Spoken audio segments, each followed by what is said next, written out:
Buenas noches, amigos que nos siguen aquí diariamente en Desafío. Hoy tenemos la presencia de un buen amigo, una persona muy insertada en el sector agropecuario. Está con nosotros el doctor en Agronomía y Ciencias Agrarias, Winton Marte. Se trata de una persona ya con bastantes estudios de maestría, posgrado, hasta llegar al doctorado, en lo que son todo este quehacer agropecuario. Se ha dedicado de lleno no solamente a lo que ha sido la conducción, la dirección del Estado en lo que es agricultura, sino también en la práctica, en ser una persona también forjadora, creadora de riqueza del sector agropecuario. Winton Santos fue viceministro con una gran ascendencia en el Ministerio de Agricultura. Yo particularmente tuve una amistad fuerte con él desde el Senado, los contactos con Agricultura. También hay que decir que en la actualidad es subsecretario de Asuntos Agropecuarios del Partido de la Liberación Dominicana. Es una persona con grandes conocimientos, el cual yo quiero esta noche que nosotros lo aprovechemos para conocer un poco más de la agricultura, pero también para saber la situación del sector agropecuario y para escuchar de él propuestas para mejorar el sector. Buenas noches, amigo Winton. Buenas noches, querido amigo Adriano. Es un placer para mí estar aquí en este importante programa, Desafíos TV, que lo vemos, lo he visto por años, y donde se comparten temas importantes para el país. Bueno, pienso que nosotros, primero como fronterizo, aunque tú estás en la esquina por Montecristi y yo estoy en el centro, como fronterizo y también como personas que estamos muy comprometidos con lo que es un país cada vez mejor, que tú lo estás, y yo quiero estarlo, lo estoy. Quisiera saber desde tu punto de vista, ¿qué importancia tiene la agricultura para la República Dominicana? Uno. Y dos, si eso lo están asumiendo nuestra sociedad, es decir, los empresarios, el gobierno, la ONG, nuestros gremios, todo. Si lo que debe ser el sector agropecuario, en realidad se está entendiendo así. El sector agropecuario dominicano, primero hay alrededor de 300.000 agricultores. Y esos son 300.000 familias, que multiplicado por 5 da un número importante, que es el promedio de la familia dominicana. Pero el sector agropecuario genera cerca de 500.000 de empleos directos. Entonces, ni hablar de los encadenamientos productivos, de las cadenas de valor que generan sus principales rubros, como el arroz, como el cacao, como el banano, como el plátano, como la yuca, entre otros, la producción ganadera, que es sumamente importante, especialmente la producción de leche. Y lo más importante es que nos provee de alimentos a 10 millones de dominicanos, según se estiman, y a los extranjeros que nos visitan, extranjeros que viven aquí, como es el caso de los nacionales haitianos que viven en la República Dominicana, así como también parte de los productos agropecuarios de primera necesidad que consumen los turistas que nos visitan en los hoteles. Según las estadísticas recientes, hablando del tema del suministro de alimentos al sector turístico, esos aportes se estimaban en 850 millones de dólares en un año, solamente en venta de productos al sector turístico, de hoteles, bares y restaurantes, producido por los solamente en el turismo, 850 millones de dólares. Sí, aparte de las exportaciones agropecuarias, correcto, que sobrepasan los 2.500 millones. Bueno, correcto, según las últimas cifras estaban en los 3.150 millones en ese margen. Entonces, estamos hablando cerca de 4.000 millones de dólares que produce en divisas. Y eso es sumamente importante, que la sociedad debe interesarse en eso, porque esas divisas que genera el sector agropecuario contribuyen al equilibrio de la balanza de pago. Correcto. Entonces, eso, para tener mejor estabilidad de la tasa de cambio respecto al dólar. Y comprar medicamentos y comprar todo lo que hay que comprar. Exactamente. Que hay que importar. Exactamente. Entonces, nosotros somos un país isleño. una isla que compartimos con la República de Haití. Producir los alimentos en nuestro país tiene un valor más allá del económico. Porque en momentos de crisis, como este que estamos acostumbrándonos a vivir, la crisis de la pandemia del COVID-19, ha venido otras crisis, como la crisis de los contenedores. Sí. Entonces, si nuestro país dependiera exclusivamente de la importación o mayoritariamente de la importación de productos agropecuarios, estuviéramos en serias dificultades y millones de personas que viven en las zonas rurales del país, aproximadamente el 40% de la población, 40-45%, Sí. estaría en serias dificultades porque el 500.000 de empleos que genera la agricultura no se puede sustituir de la noche a la mañana. Ese personal, usted no le puede decir, ahora vamos a ser albañil, Sí. o vamos a ser carpintero, o vamos a dedicarnos a otra actividad Cuando económica. tenemos mucho desempleo ahí mismo. Exactamente. Sí. Entonces la agricultura tiene un aporte muy significativo para la sociedad y que nosotros los ciudadanos, y usted que es un profesional de vasta experiencia, que ha escrito varios libros, con mucha experiencia en las instituciones del Estado, así como nosotros y las universidades, debemos de mostrar la importancia real que tiene la agricultura para la sociedad. Por eso, los tigres asiáticos, Sí. Japón, Corea del Sur, Taiwán, Singapur, entre otros países, tienen los problemas sociales básicos resueltos, es decir, de educación, de salud, y el desarrollo económico lo han logrado de sus pueblos.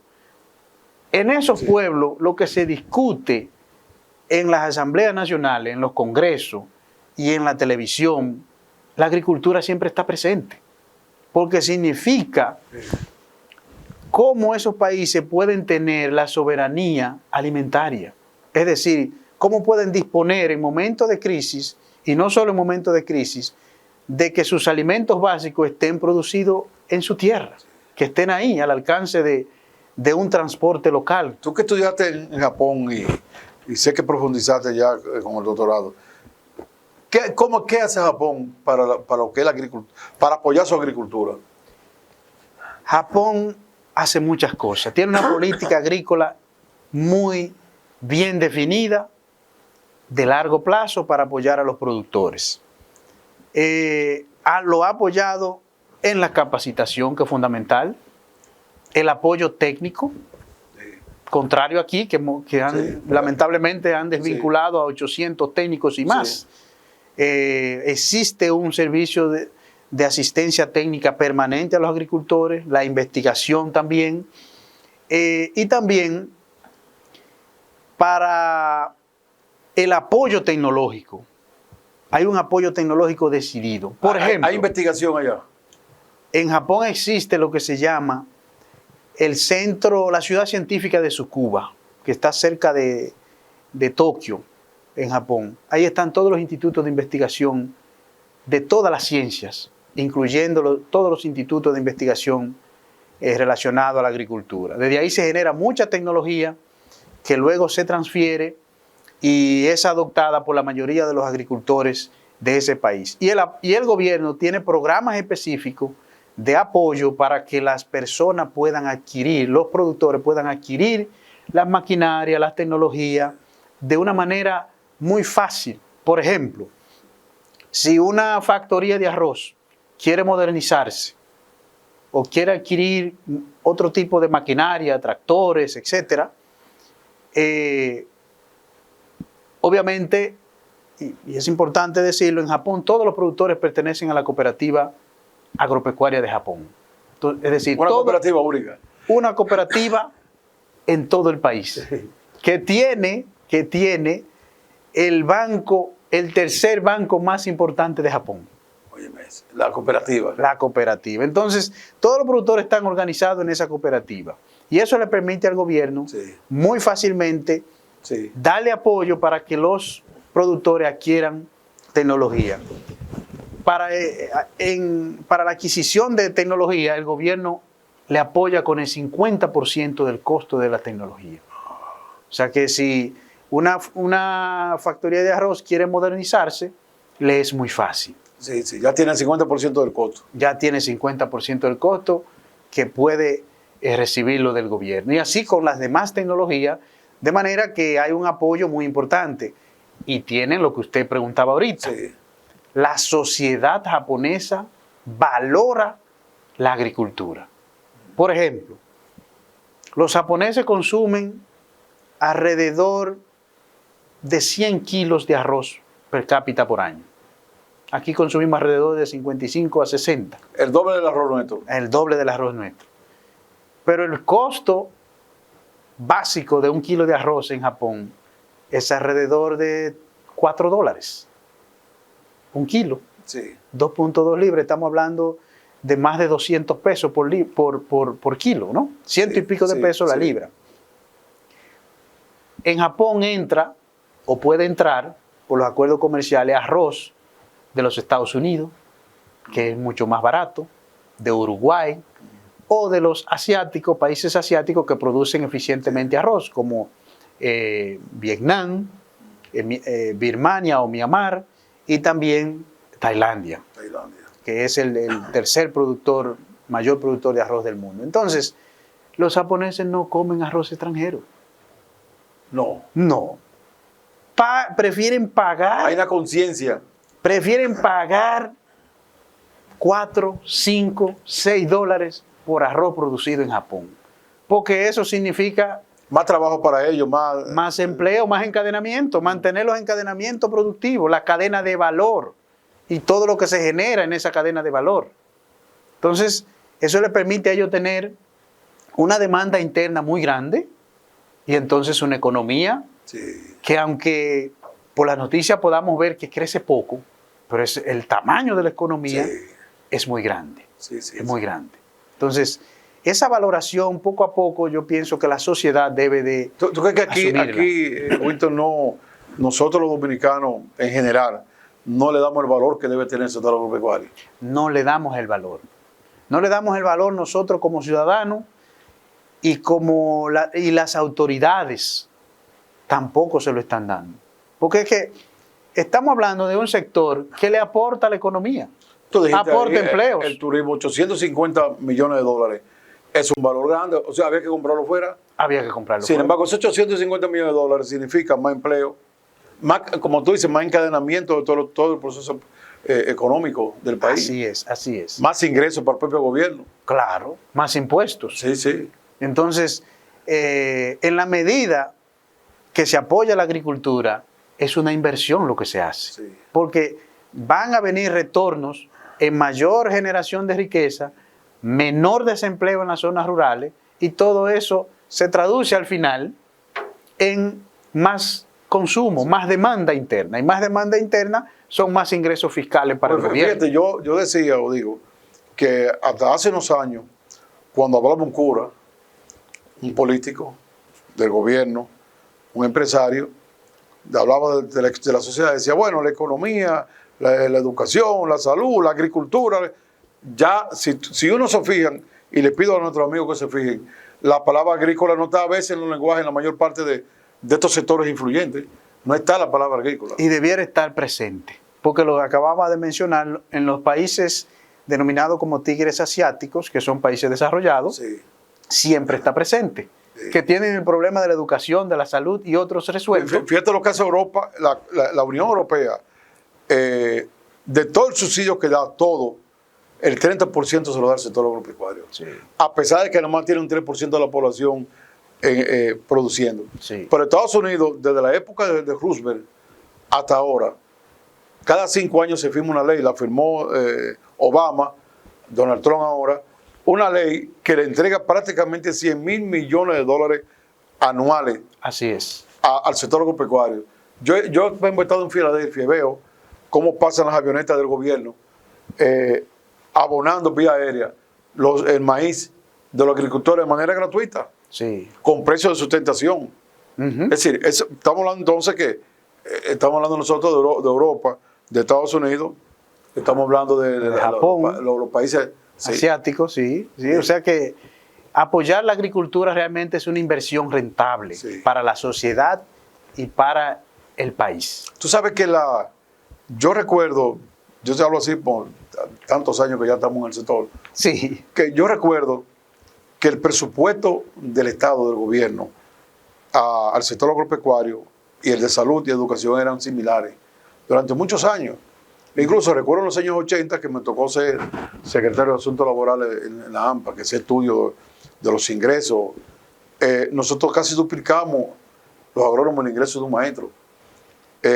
Recuerdo que el valor que más había que pagar era el valor de alquiler de una casa. La energía eléctrica era casi barata. Hoy tenemos un sector agropecuario que lo más que llegó fue cuando tuvo Omar Benítez, al final, que llegó con todos esos casos, y sorpresa, llegó como 15.000 millones. Pero tú encuentras ya un sector educativo con 200.000 y pico. Sí. Un sector salud que debe superar los 100.000 con este caso de la pandemia. Sí, 125.000 millones. Estamos hablando de que estamos en una cenicienta. Bueno, tú mismo vi que hice en estudio, bueno, que tú te refieras a cómo se le disminuyó el presupuesto a agricultura. Sí. En el presente año, en el presupuesto complementario que el gobierno dominicano sometió al Congreso, hubo una disminución de aproximadamente 146 millones de pesos al Ministerio de Agricultura, de ya su disminuto, el presupuesto de alrededor de 15.000 millones de pesos. Sí. Este año la propuesta de presupuesto es igual. Alrededor de 15.000 millones de pesos. Para el sector entero. Para el sector entero. No es para agricultura nada más, sino para el sector entero. Para el sector entero. Entonces, de esos 15.000 millones, uno ve que apenas alrededor de 3.600, 3.700 millones son para inversión. Sí. Para gasto de inversión en todo el sector. Imagínate. Y gracias a Dios ahora que hay un proyecto de sanidad e inocuidad agroalimentaria financiado por el BID, que por eso es un poco más alto, que ahí hay 50 millones de dólares, que son la mayoría gastos de capital. Entonces, el sector agropecuario realmente necesita inversión porque tenemos desafíos importantes. Incluso viendo en los estudios que yo siempre he hecho el estudio del hambre mundial y venía disminuyendo durante un año hasta el 2015. De 2015 para acá, el hambre comenzó a crecer, la cantidad y porcentual también. Y que a veces en algún momento se ve un porcentaje de un 8, un 10, pero cuando tú revisabas, como hay un crecimiento de la población, en términos numéricos, iban creciendo y con la pandemia entonces se disparó más. Claro. Es decir, el hambre a nivel mundial está creciendo. Así es. Entonces, si está creciendo el hambre, nos estamos obligados nosotros a producir la comida nuestra. Así es, a ser eficiente. Y tú dijiste algo muy importante, y es que no somos solamente los 10 o 11 millones de habitantes dominicanos, somos... Bueno, el último año redondo del presidente Danilo, que fue el 19, llegaron 7 millones y pico de turistas que aspiramos nosotros a que vuelvan a producirse eso. Sí. Y tenemos los haitianos que no se sabe qué cantidad. Sí. Y lo que por lo menos 1,5 millones. Sí, aparte de lo que se vende para allá. Sí. Entonces, y otro elemento que hay, Winton, que sé que tú, como eres un hombre de la economía, lo conoces igual o más que yo, se hicieron un censo en el 71. Tenemos 43 millones de hectáreas de tierra cultivables, incluyendo las forestales. Se hizo con el 81, bajó a 40, bajó 3.000 millones perdimos. Pues hay un precenso, todo no es tan preciso, pero hay que cogerse eso. Es el dato más correcto, certero. que dice la Oficina de Estadística, que da 30 millones, es decir, que en los últimos 50 años hemos perdido 13 millones de hectáreas cultivables, es decir, todos los días vamos a tener menos tierra. Y más turistas, más dominicanos, más haitianos, más extranjeros. Imagínate tú. Entonces, la agricultura necesita mayor atención, mayor inversión, porque la demanda de alimentos está creciendo. Y si no es satisfecha, se crea más pobreza en las zonas rurales. Y eso ya tiene otras implicaciones sociales que nosotros conocemos. Vamos con tu permiso, Winton, vamos a una pausa para continuar aquí hablando con el doctor en agronomía, en ciencias agrarias, Winton Marte. Como ustedes escucharon, estudió aquí, pero también estuvo en el extranjero, sobre todo en Japón, donde hizo el doctorado. Al mismo tiempo fue viceministro muy activo, importante en el Ministerio de Agricultura. Actualmente es subsecretario agropecuario del PLD. Vamos a la pausa.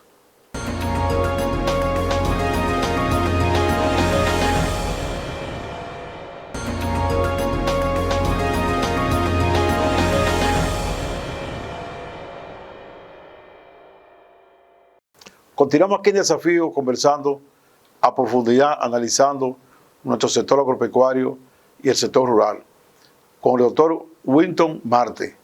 Como ustedes saben, estudió agronomía inicialmente, se hizo doctor en ciencia agronómica y ciencia también agraria, fue viceministro de Agricultura, con un activismo importante hacia el sector agropecuario, actualmente subsecretario de Asuntos Agropecuarios del Partido de la Liberación Dominicana.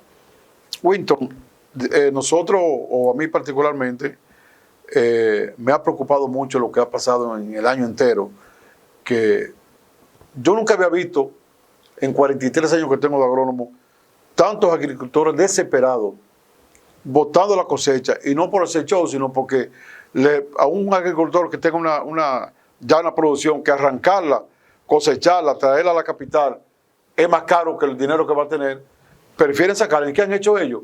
Para no dejar esa paja ahí, lo sacan y lo botan. Sí. Entonces, yo sí recuerdo en los años, principios de los 80, que criticaban a un presidente que iba a botar la leche, pero cosas aisladas. Sí. Cosas aisladas eran. Pero ahora tú viste lo de cebolla, lo de leche, lo de zanahoria, lo de papa. Todo. ¿Cuál es la realidad de cebolla?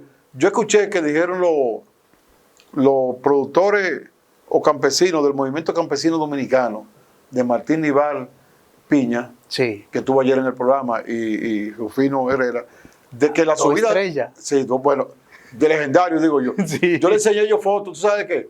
De los 80 con ellos. Y fotos como yo estaba en el Banco Agrícola también, a reuniones con ellos. Qué bien. Bueno, ellos decían que el alza de los precios en alguna medida se debió a la falta de producción, dijeron ellos. ¿Cuál es la situación de la producción? Bueno, la realidad es que la producción agropecuaria, la producción pecuaria, por ejemplo, sí, ha disminuido. Ha disminuido, por ejemplo, la producción de cerdo.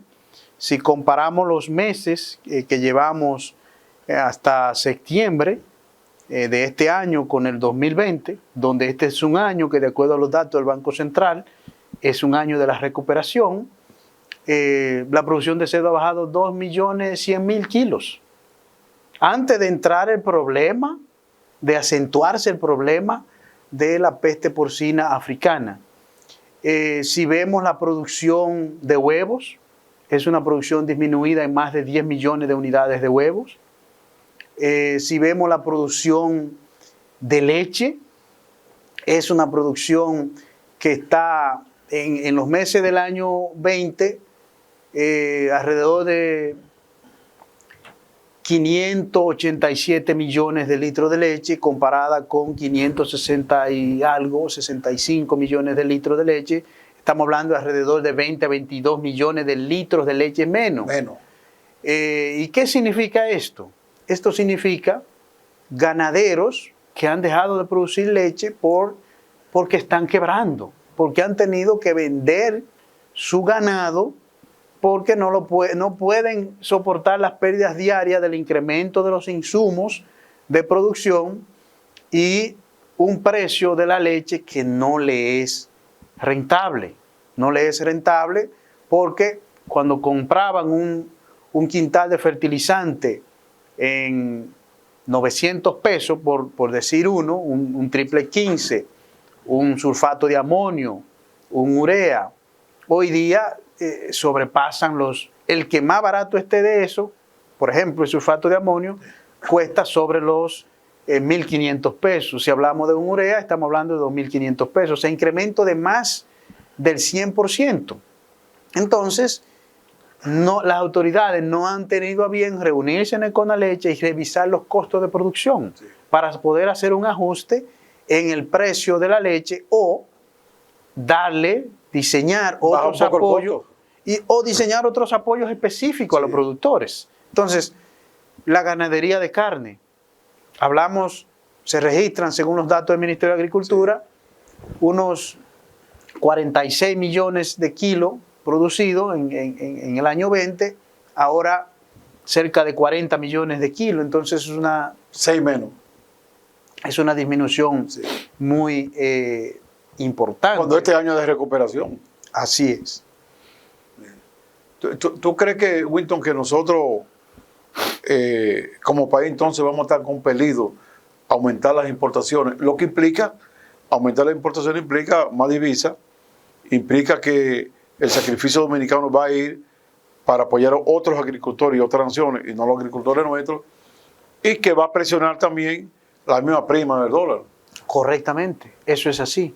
Porque en la medida en que baja la producción local, el consumo se mantiene más o menos igual, la demanda de los alimentos. Entonces, eso implica que hay que importar más leche, que hay que importar más carne de cerdo, como en efecto ha ocurrido, más carne bovina, ha habido que importar carne de pollo, por ejemplo. Sí, eso lo anunciaron ellos. Sí, y no ha surtido el efecto. Sí, no ha surtido el efecto porque... Se han quedado hartos todos los precios. Todos los precios están altos, porque hay que definir una política agropecuaria. Sí. Lamentablemente las autoridades de ahora, del presente gobierno, no es que la política agropecuaria es mala, es que no hay política agropecuaria. Es peor. Es peor. Es peor la situación. Pues usted tiene una política definida. Puede variarla esto o lo otro.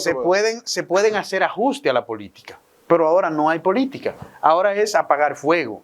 Entonces, por eso esa improvisación de que importan cebollas, importan papas, importan zanahoria en momentos de plena cosecha que tienen los productores. Y por eso el presidente estuvo ahora, Winton, allá iniciando la cosecha de arroz con todas las pomposidades.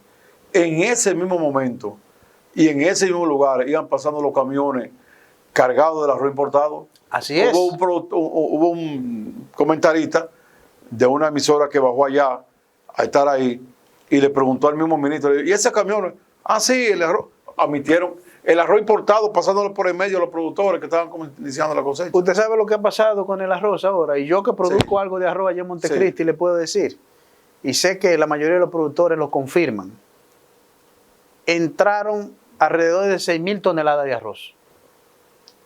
Y ahora se está terminando una cosecha de arroz. ¿Qué provocó eso? Se juntó la cosecha con... ¿Qué provocó eso? Que la demanda de arroz por parte de los molineros bajara. Entonces fuera lenta.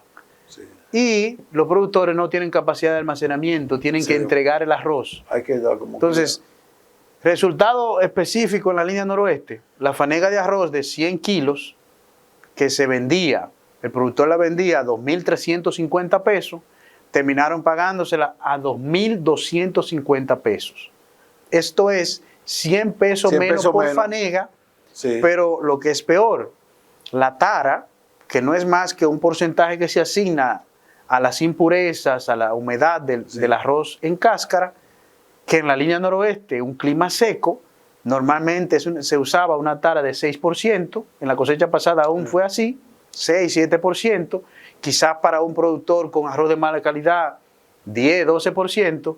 Ahora la tara que predominó en la línea noroeste fue alrededor del 30%. 30, de 6 a 30, de 10 a 30. Entonces eso es algo... 200% más inteligente. Lo mismo ocurrió en el Cibao Central, es decir, en La Vega, en Bonao, y también en el Nordeste, es decir, en Nagua, en María Trinidad Sánchez, en San Francisco, en la provincia de Duarte, en Cotuí, Sánchez Ramírez. Y en Sánchez Ramírez también. O sea, es una situación muy difícil, porque hablábamos ahora recientemente del incremento de los costos de los fertilizantes para los ganaderos. Sí. Pero los productores arroceros sí que usan de verdad fertilizantes. Sí. Estamos hablando que un productor puede usar cerca de no menos de 100, 120 kilogramos por hectárea de nutrientes. Sí, solo de nutrientes. De NPK. Sí. Entonces, de nitrógeno, fósforo y potasio. Sí. Eso implica que termina usando cerca de 1,5 quintales de fertilizante por tarea, aproximadamente, entre 1 y 2. Por tarea. Estamos hablando de que si esos fertilizantes se han incrementado en más de un 100%, los costos de producción del arroz... Imagínate, solo el fertilizante. Se van a incrementar. Y mira el caso de los embutidos, que ocurre que los embutidos por problemas de Estados Unidos, todas las dificultades que hay, que entraban sin aranceles hasta aquí, tuvieron que comprarlo en Brasil.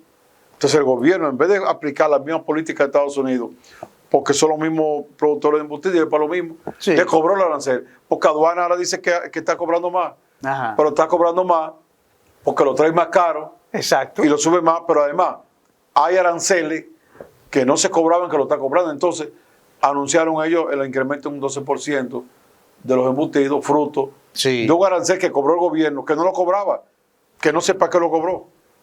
Y eso afecta a los más pobres, afecta a las personas y a las familias más Sí, desposeídas de sí. todo el país. Sí, es una sí. situación realmente muy lamentable. Por eso la política económica del país tiene que ser una política integral que vincule a todos los sectores. Entonces, no podemos apoyar al turismo y dejar la agropecuaria sola. Sí. Y no Cuando apoyar lo o es parte del turismo. Es que la agropecuaria y turismo son un par muy, Sí. muy bueno para el desarrollo de la economía.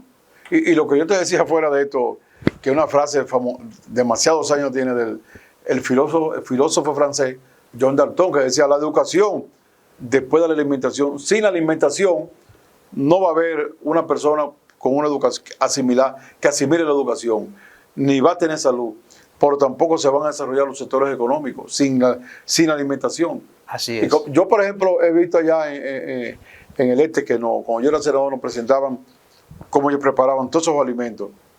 Óyeme, eso cuando tú hablas del número de 850 millones de dólares, lo dije así mismo, porque los que consumen esos turistas, 5 millones, 7 millones, como vino en el 19, 7 y medio, 4 millones, no es poquita cosa. No, es una economía importante. Sí. Demasiado importante. Entonces, hay que valorar realmente la agricultura, porque al ritmo que vamos, quebrando productores de leche, quebrando productores de cebolla, quebrando productores de papa, de zanahoria y de otros vegetales, eso realmente hay que entender la dimensión económica que eso tiene, porque cuando un pequeño productor quiebra, no es tan fácil volver a producir. No, y puede abandonarla, se va, coge para las grandes ciudades, hace cordones de miseria, va abandonando, bueno, una situación. Víctor, tú que yo te llegué a ver mucho en esas visitas sorpresas, representando al Ministerio de Agricultura, que estuviste activo, ¿qué preocupación debe tener el país y cuáles son con los logros de lo que fue la política general del presidente Danilo? ¿Cuáles logros y cuáles pueden ponerse en juego con esta situación? Bueno, un primer logro que hay que mencionar es que el presidente Danilo Medina capitalizó el Banco Agrícola, incrementó el financiamiento para el sector agropecuario. Y eso significa un aporte importante para la introducción de tecnología, para incentivar la producción. Y cuando me refiero a que capitalizó el Banco Agrícola es que en los 8 años de gestión, la cartera de crédito pasó de 6.800 millones a 30.000 millones de pesos. Sí.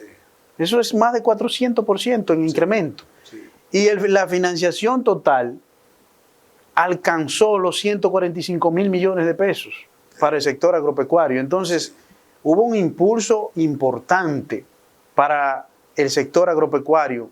Las visitas sorpresa, muchas de ellas en las que tuvimos participación, están dando ya su fruto allá en su tierra, por ejemplo, en Hondo Valle.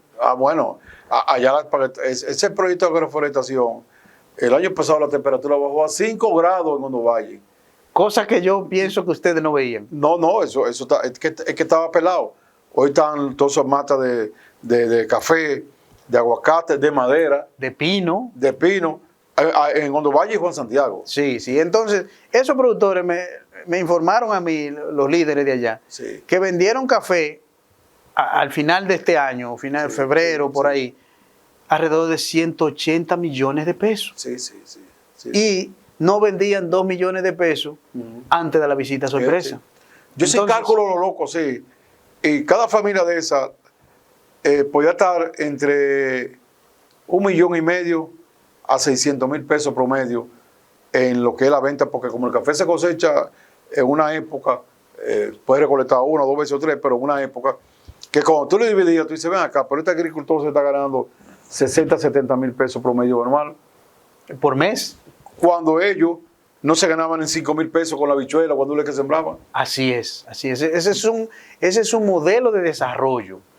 Y esas son visitas muy productivas en términos económicos, en términos sociales y en términos medioambientales. Yo he visto, Winston, allá en Puerto Plata, unas mujeres que baten así, como dicen, el cacao, pero espeso, así, sale tan bonito.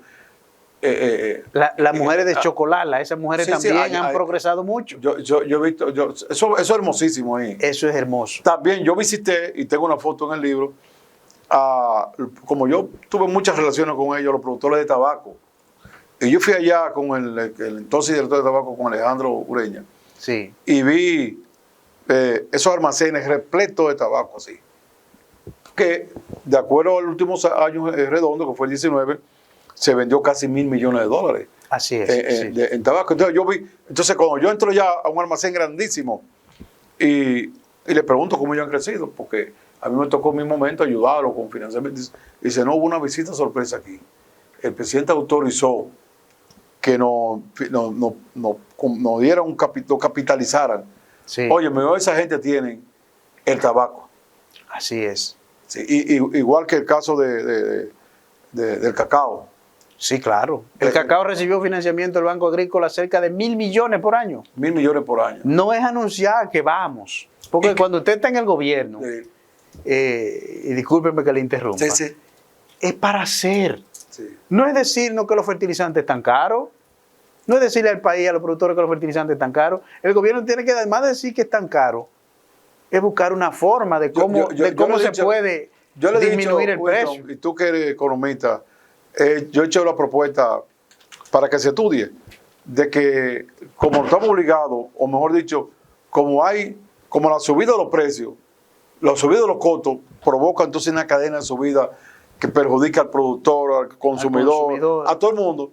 Al país. El gobierno, así como hace con el sector eléctrico con los subsidios, y está muy bien, como hace con el transporte con los subsidios, y está muy bien, debía buscar una fórmula como una tasa preferencial. Decirle, ven acá, lo que van a traer aquí pesticidas, fertilizantes, nosotros le damos una tasa y se calcula de 45 por 1, y tú me vas a traer el fertilizante al mismo precio. O sea, porque tú dices, no es para decir que subió. Sí. El gobierno no está para decir... problema. No, él para ese gobierno. Sí. Entonces, por ejemplo, usted hablaba ahorita de la aduana. ¿Por qué cobrarle al valor del costo actual de flete? Sí.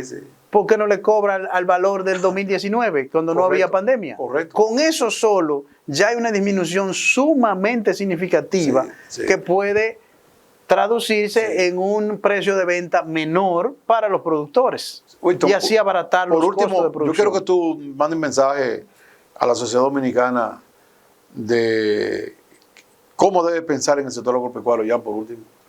Bueno, pensar que el sector agropecuario es la fuente de alimentación de todos los dominicanos y de los nacionales extranjeros que residen en la República Dominicana, así como también de las personas que nos visitan como turistas. Y en ese sentido, que todos tengamos presente que la agricultura está en nuestras casas 3 veces al día, al menos, en el desayuno, en el almuerzo, en la cena. Entonces, producir esos alimentos aquí en la República Dominicana significa generar riqueza, significa generar empleo y significa lo más importante que necesita una democracia, generar paz, un clima de paz que nos permita convivir como sociedad en avance. Bueno, muchas gracias, Winston. Hemos tenido aquí un programa para ilustrarnos, un programa para ver qué es la agropecuaria en la sociedad dominicana y qué debe ser, cuál es sus aportes, cuál es el alcance que tenemos que no lo estamos logrando, qué deben hacer las autoridades, los empresarios, nosotros los profesionales, las iglesias. Es decir, cómo estamos ubicados en el sector agropecuario en la actualidad y qué debemos hacer. Por eso hemos traído, y le doy las gracias aquí al doctor Winston Marte, que como ustedes saben es doctor en ciencia, en agronomía y ciencia agraria, es al mismo tiempo subsecretario de Asuntos Agropecuarios del PLD, fue viceministro de Planificación con un activismo muy importante en el Ministerio de Agricultura y una persona conocedora del sector agropecuario desde el punto de vista del análisis, desde el punto de vista del estudio. De manera que ahí tienen el programa para que analicemos y será hasta mañana con otro invitado tan importante como el doctor Winton Marte. Ahora veamos los comentarios siempre profundos, siempre de actualidad, con el licenciado, el amigo Aristipo Vidal.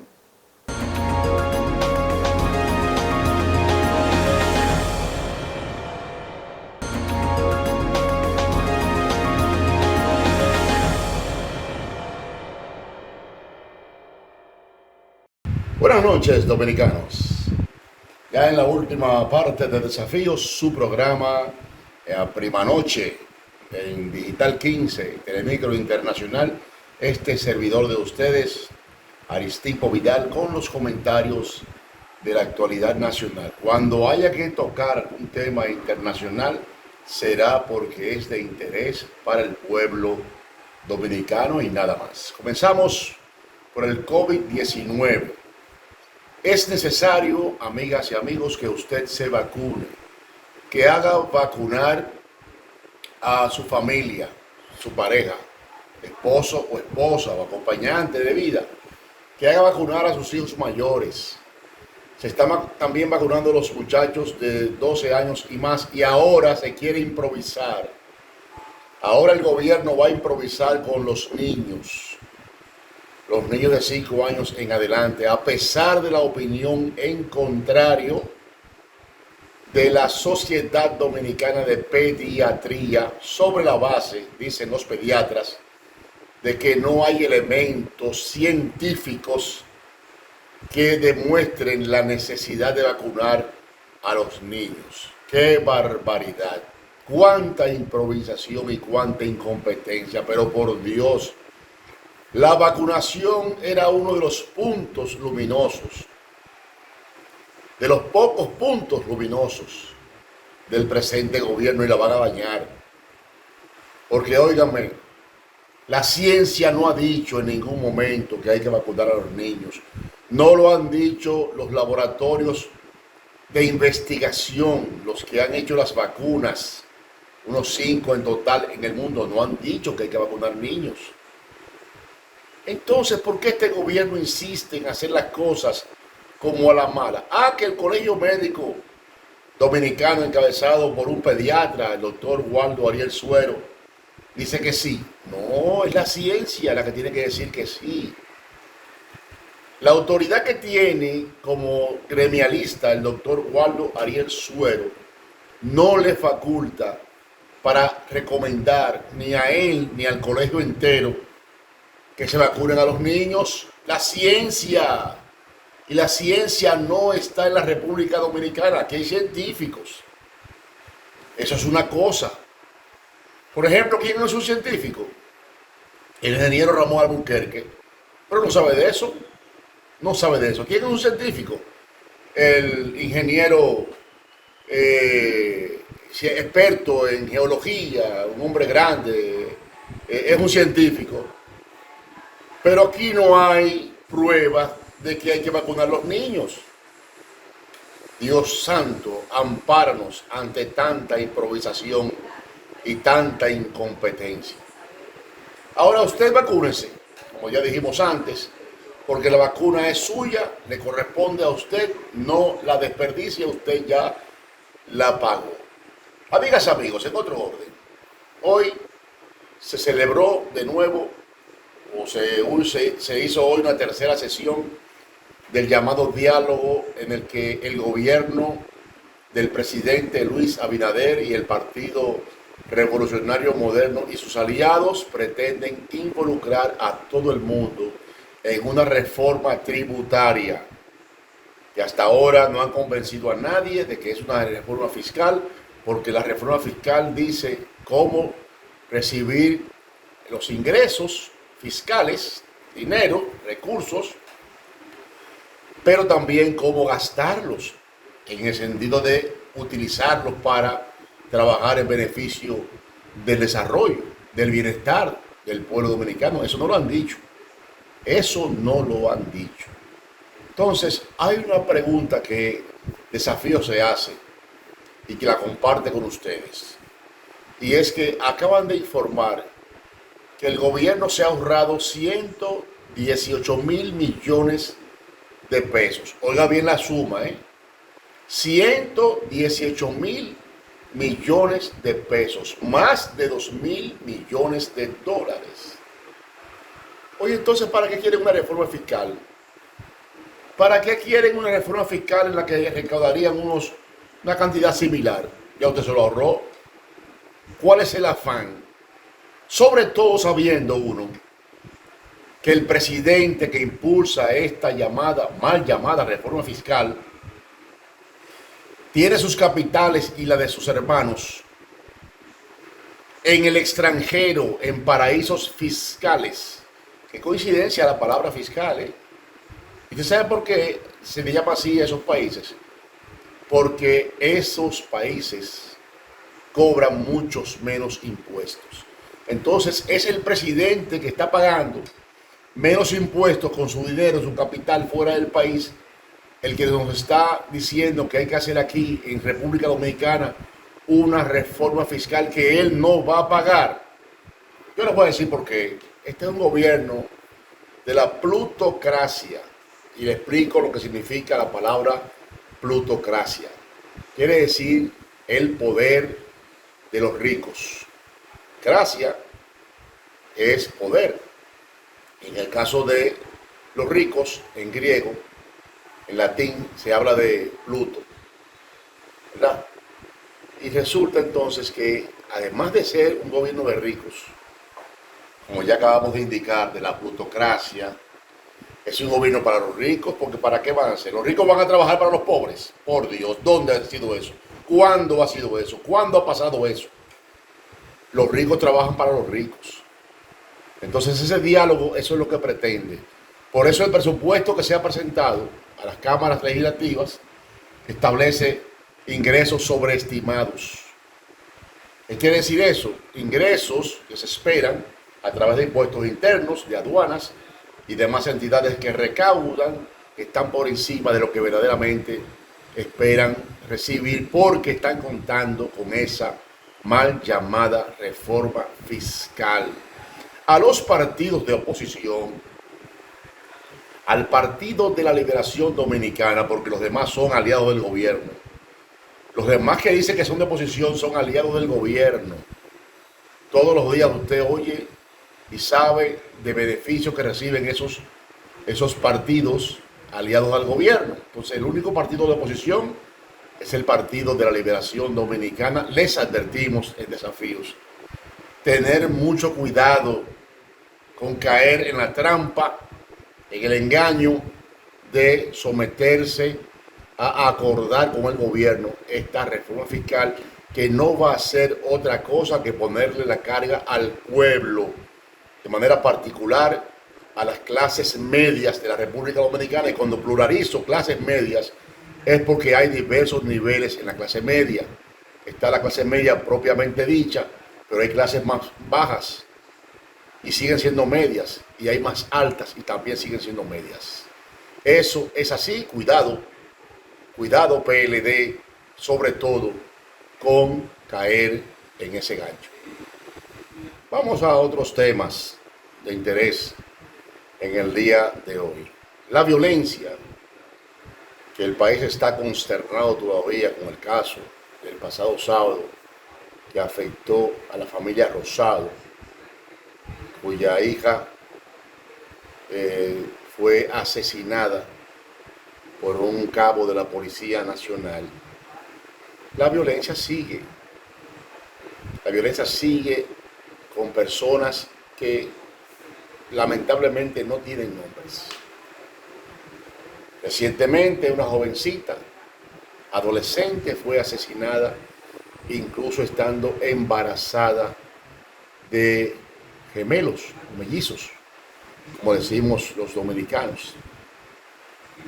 Y como ya no tiene nombre, no se va a armar el escándalo que se armó con esta jovencita, esta joven arquitecta que fue asesinada el pasado sábado a manos de un agente policial que andaba fuera del servicio. Que por cierto, ese caso debe ser debidamente aclarado. Hace falta que se aclare. Hay versiones de que fue un atraco, un intento de atracarla, su hija menor, por lo cual no se da el nombre, que también andaba con ella en el momento del incidente, del trágico incidente. Dice que la chocaron por detrás para asaltarla posteriormente, para atracarla. Entonces esa versión tiene que ser investigada a fondo. Hay personas que no aparecen todavía para la investigación, como el caso de los agentes o miembros de la Armada, que antes se llamaba Marina de Guerra, de la Armada Dominicana, que ayudaron a este individuo en la acción a perseguir la arquitecta y luego a apañar lo que el tipo hizo. Hay un segundo motorista que no ha sido apresado, el que llevó o que acompañó al cabo a llevar ya el cadáver de la pobre muchacha al hospital. Hay la versión de que pudo haber sido un asesinato por encargo y que esta niña fue simplemente una víctima que estaba en el lugar equivocado, en el momento equivocado. Y es la versión que da el tipo de que ella lo embistió, que su familia rodó por el suelo y que él reaccionó en forma airada. Eso tiene que ser aclarado. ¿Por qué? Fíjense ustedes, la sociedad está tan consternada con el caso de ella, pero con el caso de esta otra niña, con todos los casos que están ocurriendo a manos de policías, que si no es un abogado en San José de Ocoa, son unos pastores en Villa Altagracia, o son unos jóvenes en Barahona, o cualquiera otro, un coronel de la Fuerza Aérea fue asesinado hace unos meses a manos de unos agentes policiales. Eso ocurrió en Mao, la provincia Valverde, en uno de los distritos municipales de Valverde. Eso tiene a la gente aterrorizada. Y la gente no sabe si alguien le persigue a un motorista, si es un atracador o si es la policía. Hay una caricatura de uno de los periódicos nacionales en los que dice una persona: nos están siguiendo un motor, un atraco. Cuidado si son policías, pues acelera con más razón. Así está la gente. Y usted lo sabe. Diciéndole a sus hijos adolescentes: mi hijo, mi hija, no estés en la calle, ven para tu casa derecho, no te le pares a nadie. Así está la cosa. Entonces estos crímenes tienen que ser aclarados y tiene que acelerarse lo que se va a hacer con la Policía Nacional, que nosotros, amigas y amigas, no creemos que sea simplemente escuchar la posición, simplemente no, de estos señores de nombres, porque tienen nombres, pero no saben ni pío, ni de policía, ni de seguridad. Finalmente, en esta noche queremos comentar con ustedes el verdadero desastre que está ocurriendo con el Ministerio de Educación y el comienzo de las clases.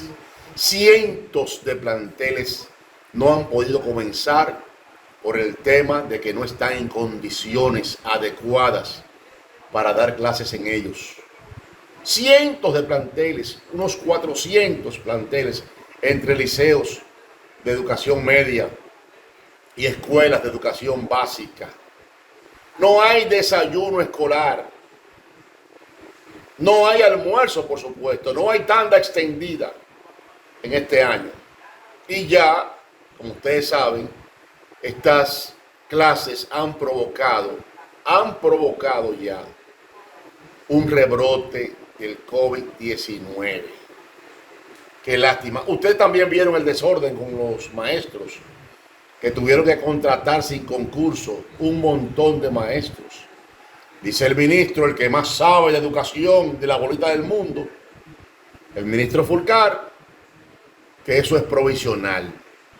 Cónchole, usted tuvo más de un año para prepararse.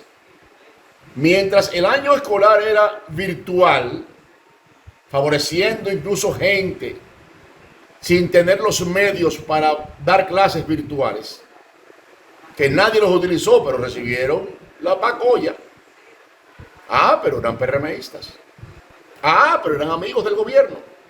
Ah, pero eran amigos del ministro. Millones, en muchos casos. Más el tiempo de las vacaciones. Todo ese año, más el tiempo de las vacaciones. Improvisación. Incompetencia. Bulto, sí. Bulto, sí. Amigas y amigos, mañana jueves estaremos de nuevo con ustedes en desafíos y con estos comentarios. Así pues que hasta mañana, si Dios quiere, dominicanos.